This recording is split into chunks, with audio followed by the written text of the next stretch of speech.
Hello, this is Mel Wyndham from the Always Be Better series, and today I'm doing a cross post with the Economail. This is a special edition video, not part of the usual cycle, but never fear. Always Be Better will be back in a couple of weeks. Today, I like to talk to my conservative friends, though of course all of you are free to listen in. I'm going to start back in high school around 1986. Milton High School, Building 5, an old, dilapidated, asbestos-ridden building. It's social studies class. We had many discussions, a few films, and we read Orwell's 1984 and Animal Farm.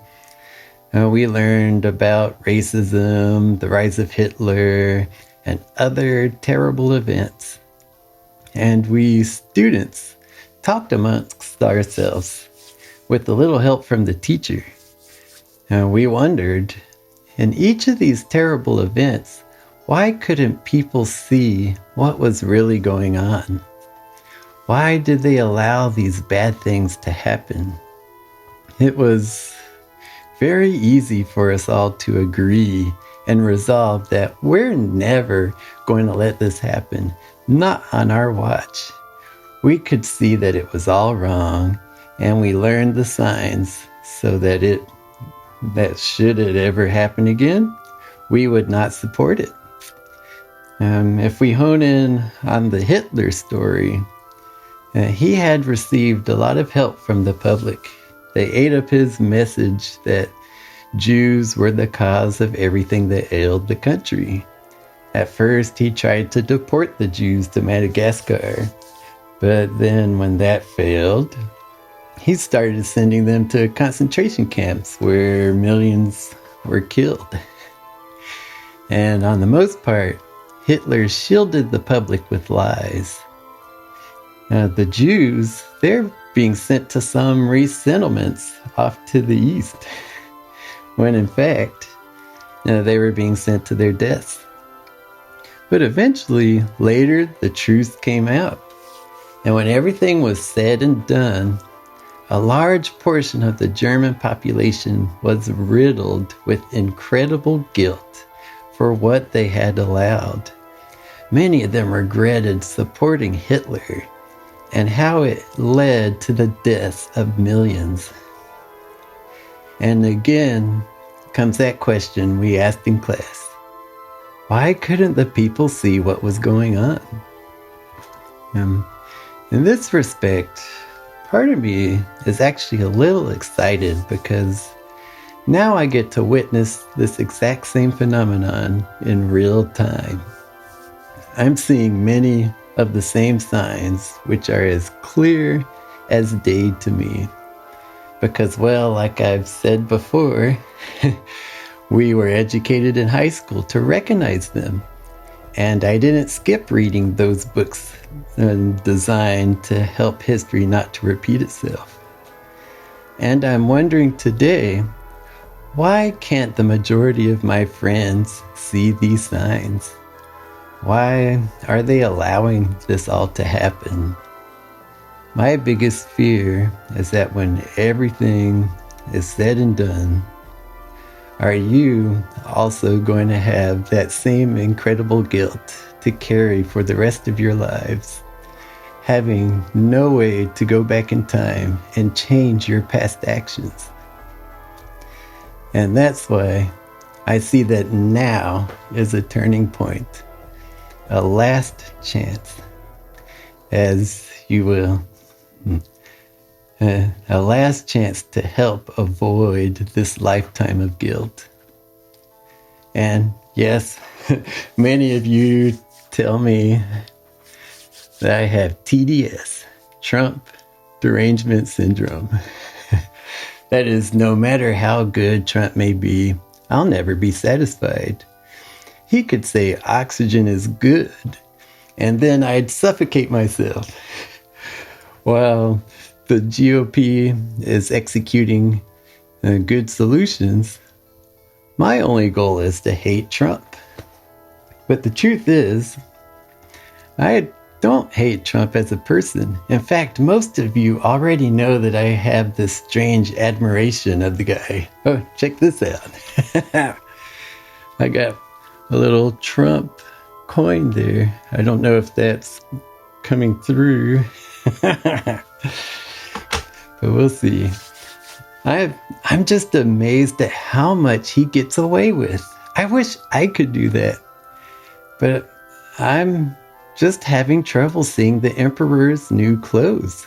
You are all telling me all these things that I'm supposed to be seeing, but all I see is Trump standing there as naked as the day he was born.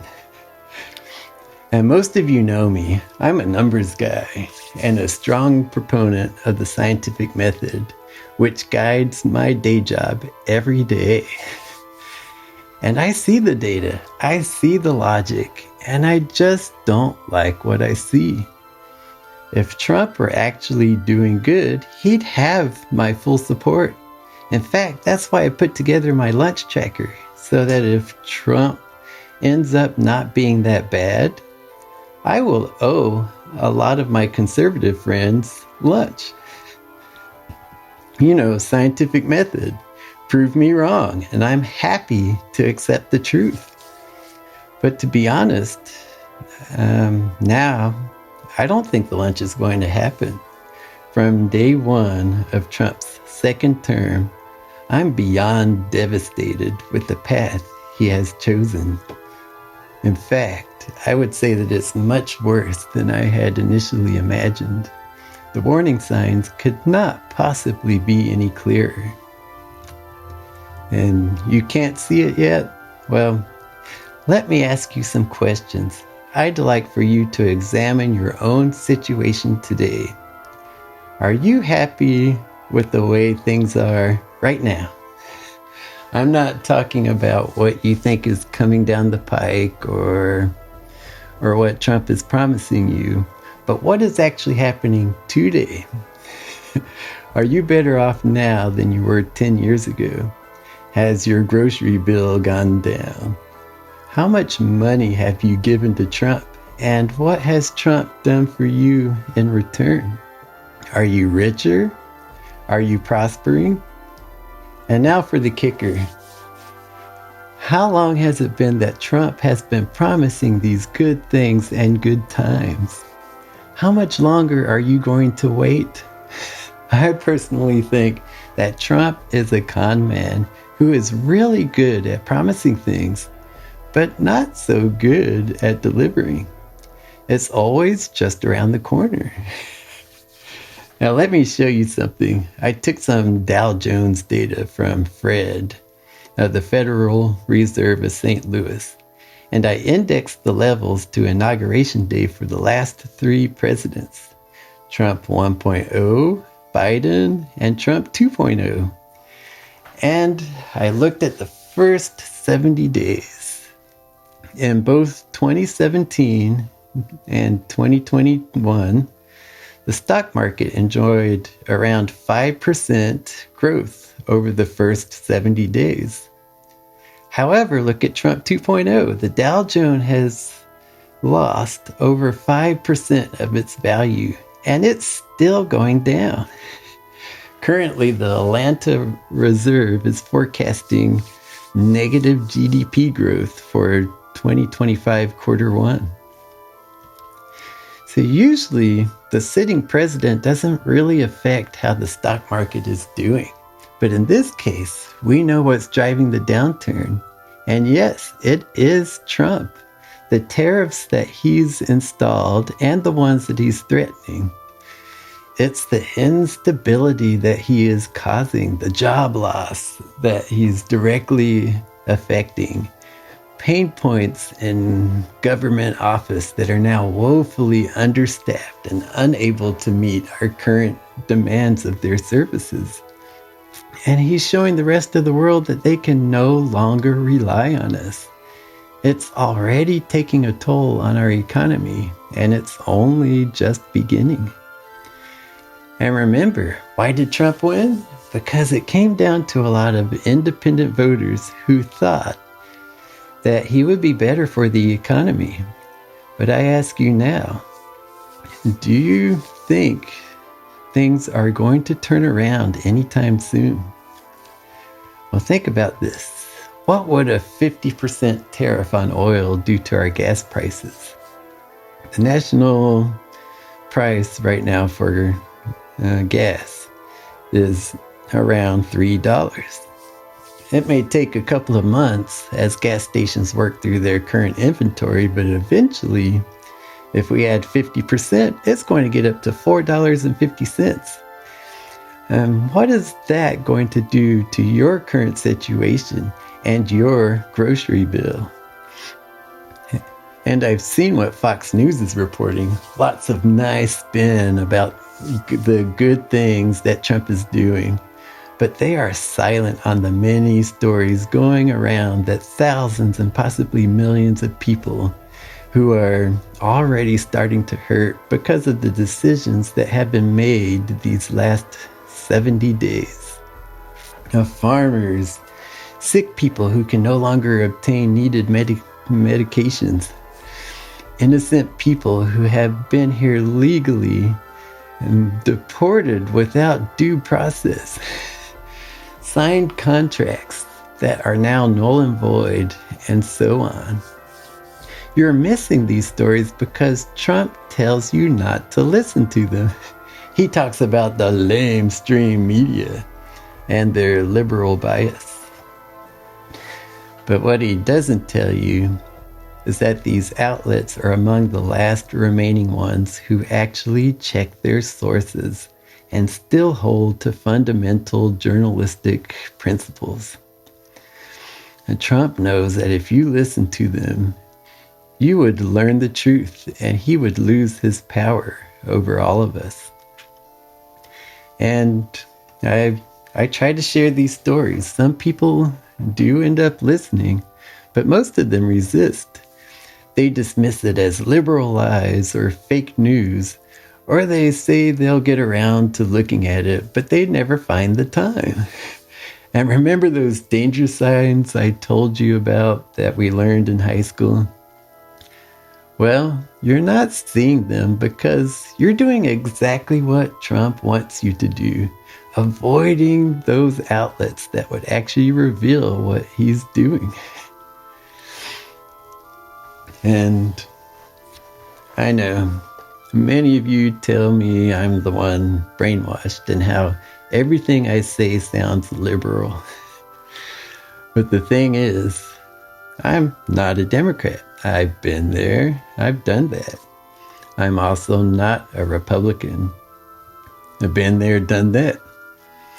I just got tired of all the brainwashing they both pour on us. I still despise the Democrats and the strange things they're doing right now.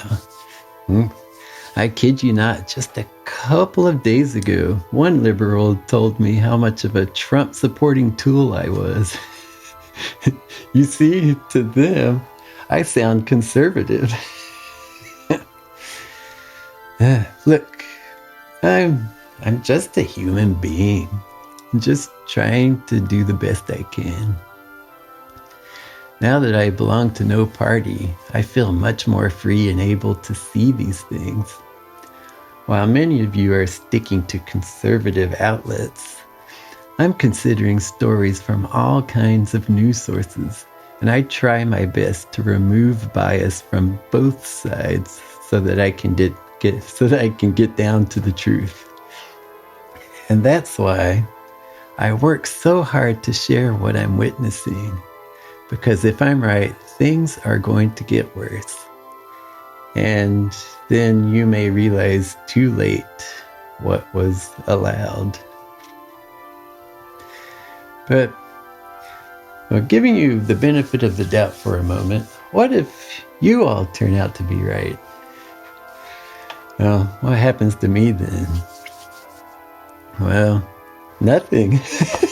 Because as you say, I'll be so happy being prosperous and successful. I mean, really, if you're right, then why should you be angry with me right now? If things are going to work out, then hooray for all of us. I'll be happy to eat some humble pie. But I know y'all are angry because that's how Trump works. He wants you all to be angry. He says he wants to unite us all. But how many times each day does he give you reasons to be angry at the Democrats? Do you find it strange that the Dems are always wrong? That they can do no good? That the world would be better without them? And if they said that oxygen was good, would y'all suffocate yourself? Do y'all have DDS?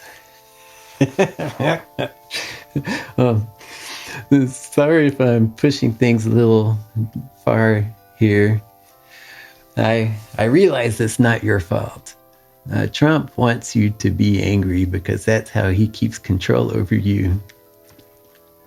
For me, as I said a couple of weeks ago, the first warning sign was in late 2015 when Trump started using Mexicans and Muslims to rile up the masses, just like Hitler used the Jews.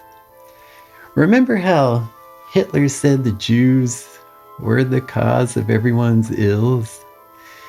Does this sound familiar? Mexicans are sending their words to prisoners and rapists. They're the cause of much of our violent crime. They even spread sickness. They're overrunning our hospitals and social services. They're taking our jobs. These are exactly the same things Hitler said about the Jews. I recognize this and I got myself out of Dodge. I left the GOP for good. But when Trump went through his first term, well, we had survived. Well, sure, he tried to push his most undesirable policies, but constitutional checks and balances kicked in, and things did not turn out as bad as I thought they could have been. He ended up not being Hitler, and I was very grateful. And I got to relax for 4 years. But the second time around, it feels different. I would like for you to consider the following. Why is Trump calling for the impeachment of judges who are ruling against his executive orders? Judicial review has been the law of the land since 1803, a very important constitutional check and balance against overreaching executive orders. If you don't think judges should be stopping Trump, let me ask you, were you okay with the judges stopping Biden's executive orders on student debt forgiveness? Well, why is Musk paying money to U.S. representatives to impeach judges who are ruling against Trump? Is this not a major conflict of interest and a total disregard of the Constitution?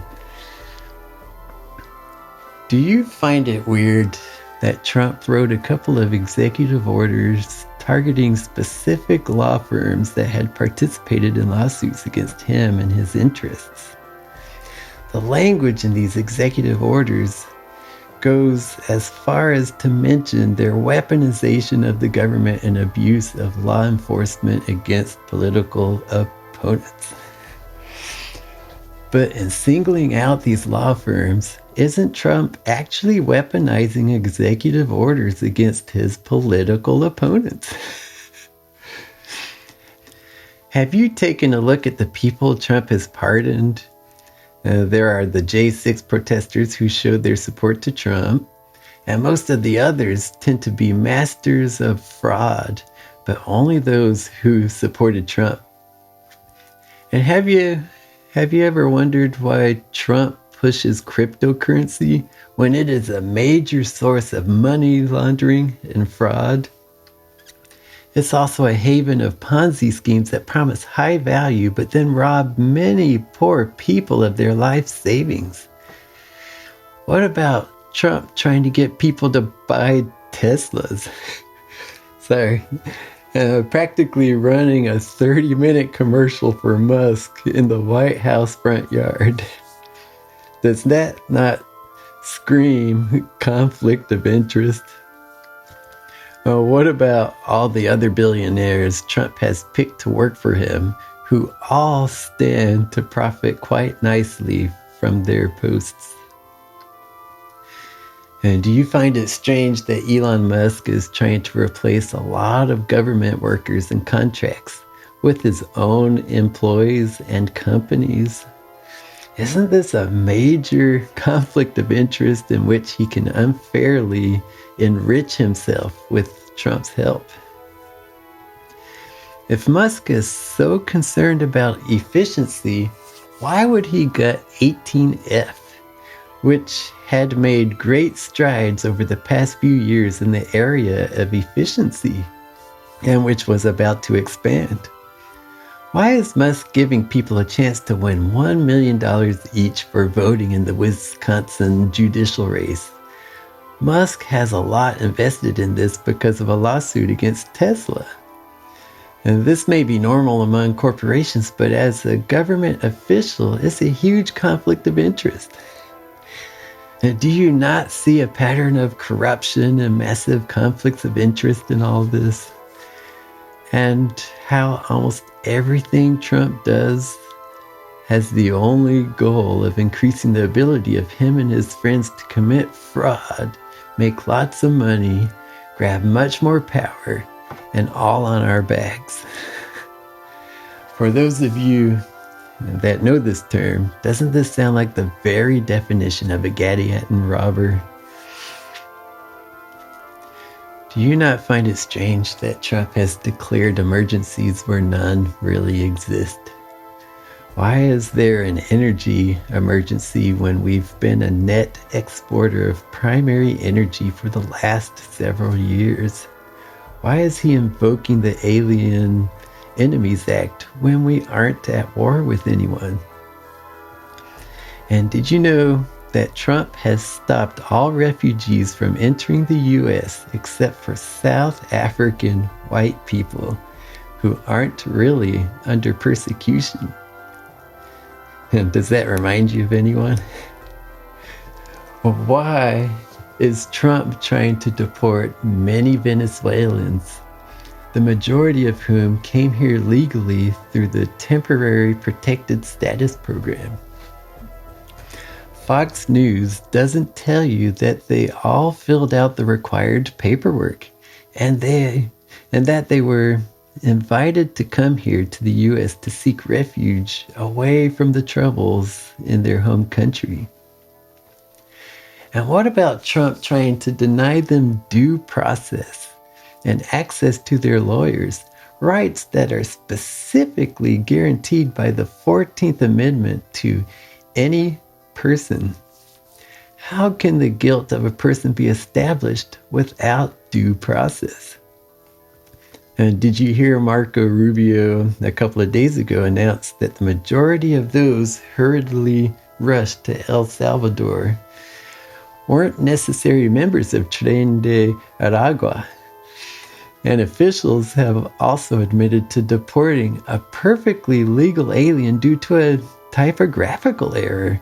And they're unable to extract these people from the Salvadorian prisons and bring them back here? Is this acceptable? Are you okay with the testimonies and refugees and innocents rising up against Trump? Why are we torturing tourists and visitors who come to our country? And not just the Hispanics, but Canadians and Europeans, our allies. Why has international travel into the U.S. dropped like a rock? Why is Canada talking as if an era of friendship and cooperation with the U.S. has come to an end? Why is Europe currently building up a joint army? Why is Trump trying to take over Greenland, Canada, and the Panama Canal? The arguments he's using to support these ideas are not too dissimilar to what Hitler had said in his initial land grabs. And if Trump were so concerned about merit over DEI, why would he fire so many people related to DEI without any consideration at all to their own merits, skills, competencies, and achievements? Do you happen to know how many discrimination lawsuits have arisen from these firings? And would you like to know that there is now a class action lawsuit? Related, why would Trump replace a perfectly fine and competent black Joint Chief of Staff with the less qualified 3-star general, someone who needed special permission to fill the role? And have you noticed that Truth Social stock is falling fast, even though its leader is president now? Do you really think that a man who has had so many failed ventures can successfully bring our world to prosperity? Keep in mind that his only successes have been real estate ventures and the Apprentice show. When other countries stop buying our products and we can't afford to buy theirs because of tariffs, how do you think our country is going to prosper?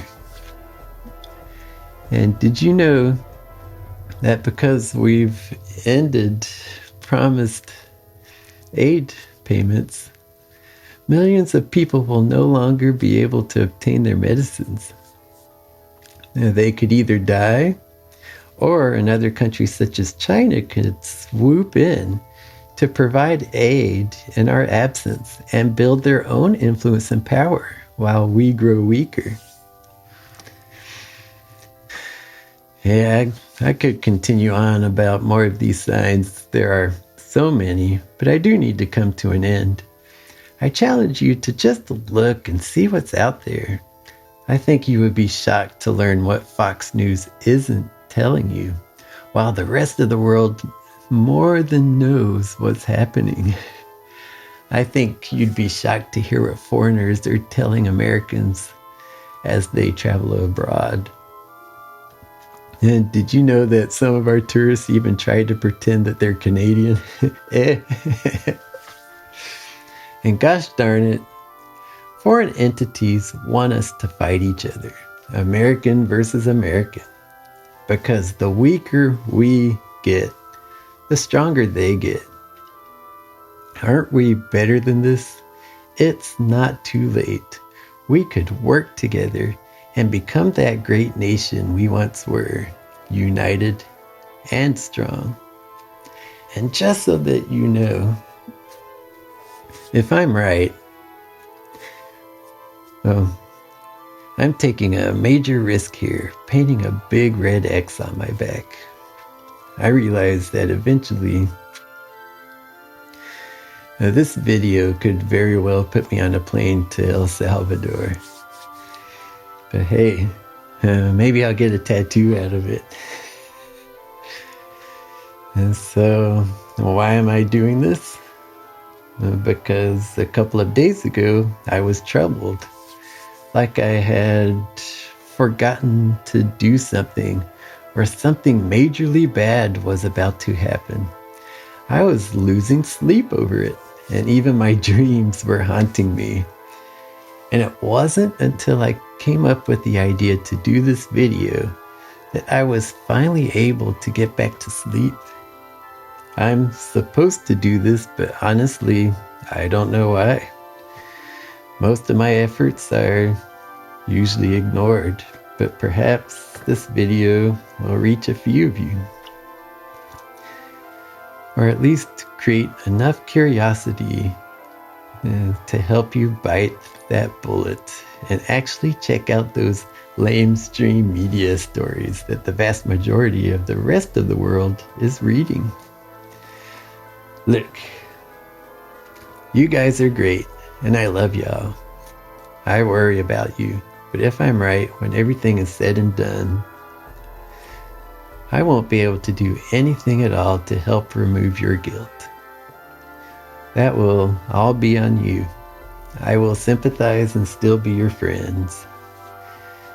And hey, it's only because of this that I'm trying one last time to help you rip off that Band-Aid now.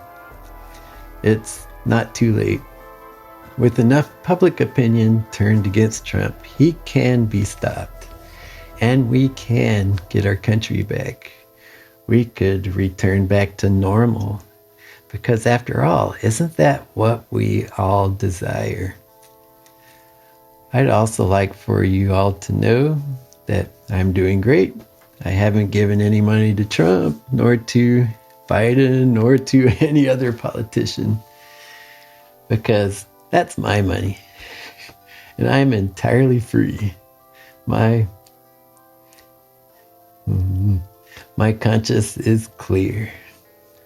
And yes, Trump 2025 is that event that we were warned about in high school. If you were serious when you had joined me in saying that we'd stop this from ever happening, then that time is now. The choice is yours.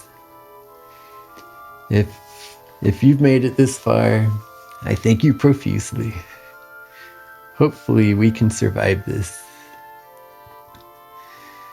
And I invite you to check out my Always Be Better videos for much more detail on ideas, skills, and instructions on how we can all be better people and how we can always strive to work together. Ultimately, this is my goal, and I invite you to join me in this journey. Well, thanks, and I'll catch you later.